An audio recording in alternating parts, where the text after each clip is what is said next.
Welcome to your Saga Oasis. When you've been single for too long or experienced a few relationships that didn't work out as expected, do you ever worry that you might not find someone who loves you and whom you love in return?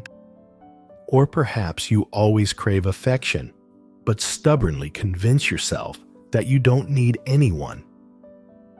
Sometimes you might have many admirers, but you find yourself relentlessly chasing after someone who can't love you wholeheartedly.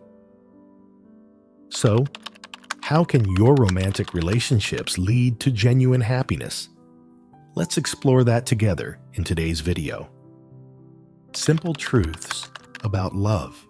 Firstly, love is a form of unique emotional experience that helps us mature. An Indian Zen master once said, "Love is a state of being." It's a journey of self-discovery amidst the chaos, naivety, and uncertainty of youth. Along this journey, we may unintentionally hurt others, and likewise, there are those who may hurt us. But all of these experiences help us awaken and grow immensely. Love isn't just about the initial rush of emotions, excitement, or thrill. These feelings are triggered by the brain releasing hormones like dopamine or oxytocin, especially during the initial stages of love, also known as the honeymoon phase. These intense emotions can come and go, and the essence of love isn't solely dependent on the activities of hormones. True love actually comes after the initial infatuation phase, when you see the other person's true self in its entirety and still choose to love them. Many couples, after a while of being in love, may feel bored or experience fading emotions, which isn't genuine love. For many people, love also involves friendship. The presence of that person makes us feel more comfortable and happier. Love is not a material possession, so we can't own it, buy or sell it, or trade it. Love is peace. It has no room for competition, greed, or insecurity. Love inspires us, drives us to grow, makes us feel complete and grateful for life. Love helps each of us realize that nobody is perfect. When in love, you become more tolerant, forgiving, and your heart becomes more open. Love makes you braver to embrace risks and be ready to give more. Two types of space necessary in love. While loving each other means being able to share everything, we should also be comfortable with moments of silence and tranquility. We don't necessarily have to fill every gap between two people, and sometimes these spaces can even deepen the love. Space is a crucial factor in love, not only the space within each individual, but also the space between two people. The inner space of each individual must be wide enough for love to grow and for that person to truly know how to love.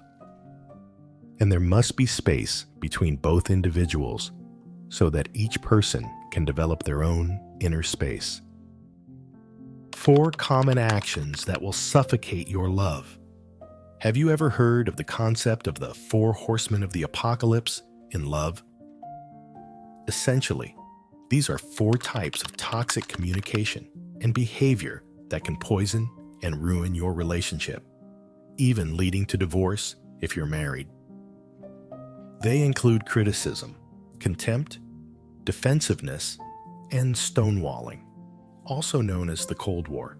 The first action is criticism, which involves personal attacks on the other person instead of focusing on a specific event or action. For example, Jane's boyfriend didn't take out the trash and do the laundry as they had agreed upon. She is very angry and criticizes him, saying, "Why are you so lazy and absent-minded? You never get anything done." Instead, she could focus on the task that wasn't completed and say, "Oh, the trash is starting to smell, and we're running out of clean clothes, honey." The second action is contempt. It shows an attitude of superiority and contempt towards the other person. This can appear as mocking behavior, ridicule, or making others feel small. For example, if you're discussing something with your partners and they suddenly raise their voice, berate you, and use derogatory terms or names to insult you. Taking Jane from the previous example, she's a doctor, so she always thinks that she knows more about nutrition and healthcare than her husband. Once, her friends came over to her place for a gathering, and her boyfriend, knowing that, bought some pizza and beer for them. But Jane scolded him harshly for the unhealthy items he bought.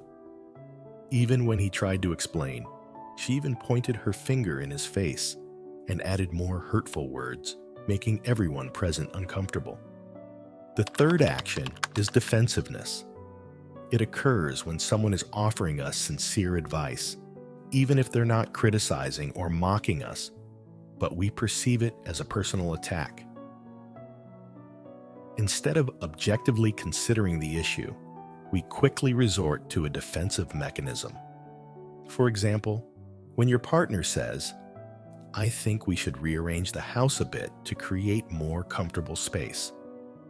Instead of listening and finding a solution together, you react defensively. "Are you saying I'm lazy and don't know how to keep the house tidy, huh? You always just criticize me." And the final action is stonewalling. For example, during a conversation about family finances, you say, "We need to reconsider our spending habits to save for the future." The other person suddenly goes silent, offering no response or feedback, even though you've tried to explain or ask further. It feels like talking to a wall or an iceberg, leaving you feeling incredibly helpless and disappointed. Stonewalling is a sign of avoidance and lack of respect in a relationship. When one person stops reacting, the other feels isolated and unheard. This leads to increased tension and dissatisfaction, making the issue more serious. In a healthy relationship, both of you are a team, not opponents or enemies. Disagreements are meant for understanding and loving each other more. In many cases, what makes things better or worse isn't necessarily what we say, but rather the attitude and energy we convey to the other person. The examples provided are simplifications of conversations between couples. In reality, there are many conversations that are much more difficult and tense. If we don't change from the small issues, we also can't resolve the bigger ones. Now, let's be honest with each other. Have you ever engaged in any of the harmful actions mentioned above? So how should we love and choose our partner? Firstly, we should focus on ourselves first. Every encounter in life is a destiny. If we happen to encounter relationships that bring us painful lessons, it will also come the time when we encounter the great love of our lives. That's when we are mature enough, mature in awareness, and mature in love. Great love begins with how we perceive and choose our partners. It's called choosing, but what we really should do is focus on ourselves first. Focus on your interests, passions, habits, and needs. Someone attractive is someone who understands themselves and their core values. These values may include trust, intimacy, not just physical intimacy, but also emotional intimacy, understanding, appreciation, and gratitude for each other, loyalty, and honesty. When you achieve these things, you will have the opportunity to encounter true love, the great love of your life. Another important thing we must do is to be aware of and recognize our own emotional state. We need to know what wounds and psychological traumas we have and actively address and heal them. In fact, Everyone experiences many setbacks or emotional wounds before meeting their romantic partner or life companion. These wounds may come from previous relationships or from family. It could also be your inherent beliefs about love, influenced by the world around you. If someone doesn't receive much affection from their family, witnesses the breakdown of their parents' relationship, or experiences emotional or physical abuse, then naturally, their approach to emotional matters will be affected. Some people rush into a relationship and get married hoping that it will solve their problems. They unconsciously place the responsibility of their lives on the other person, or project their issues onto their partner. We cannot rely on anyone to change our lives. Only when we truly want to change can the companionship, advice, and listening from our partner support us. Of course, everyone has their own set of issues and their own feelings of insecurity and emotional baggage. And it's very difficult to expect ourselves to resolve 100% of those issues before entering a relationship with someone. No one is perfect, and people come together because of that imperfection to support each other and work together. But being aware of and actively transforming ourselves is extremely important if you want to have a healthy love. Secondly, you and your partner need to have honest and clear conversations. If you have been committed to each other for a long time and are preparing to move towards marriage, discussions about family values need to be brought up. Do both of you want to have children? And if so, when? Financial discussions also need to be had. Do we share the same views on money matters? In general, there are many conversations that need to take place to avoid wasting each other's time, effort, and energy. Nowadays, when observing how young people choose their partners, it becomes clear that many of them treat their partners as possessions, like precious jewelry or ATMs. Of course, to be with someone, we need to feel proud of them. But the important question is, what is the reason behind that pride? Is it because they are kind, sincere, passionate, ambitious, and responsible, or because they have money and status? If people come to us for material reasons, or we go to them for material comforts, will love still exist if those things disappear? We don't take financial matters lightly in a serious romantic relationship. Both individuals have a responsibility to earn and manage money, but ultimately, money is just a means to an end. You might call it a romantic viewpoint, but all material things can be obtained if we choose and love the right person.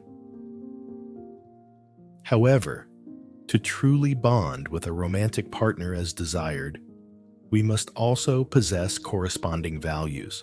Don't make a mountain out of a molehill and always appreciate the other person. There's a great psychological trick that whenever something happens or there's a disagreement, we should assume that the other person has good intentions. This means we shouldn't think they're trying to hurt us or have bad motives. For instance, if your partner forgets your anniversary or doesn't immediately reply to your messages, instead of thinking they don't care about you, consider that they might be really busy at work, driving, or dealing with a personal issue. By assuming this, it becomes easier to stay calm and foster a more constructive conversation later on. Overreacting can be very harmful in close relationships, whether it's romantic, friendly, or familial. For example, in a romantic relationship, if your partner forgets to send a goodnight text, instead of assuming they no longer care about you and turning it into an argument, try to think that maybe they were just too tired after a long day and fell asleep. Overreacting can be a defense mechanism, and you might do this because you've had toxic relationships in the past.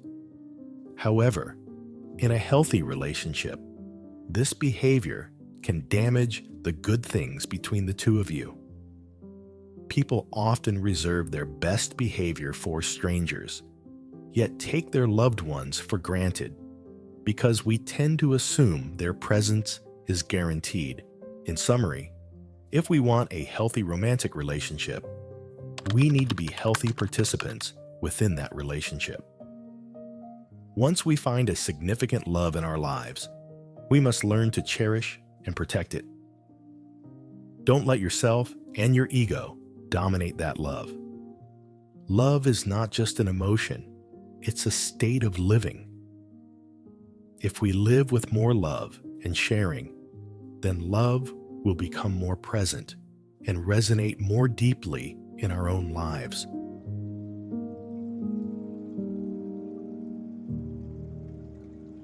It's the end of the video. Thank you for joining us today. And don't miss out on more videos from us by subscribing and turning on the notification bell icon.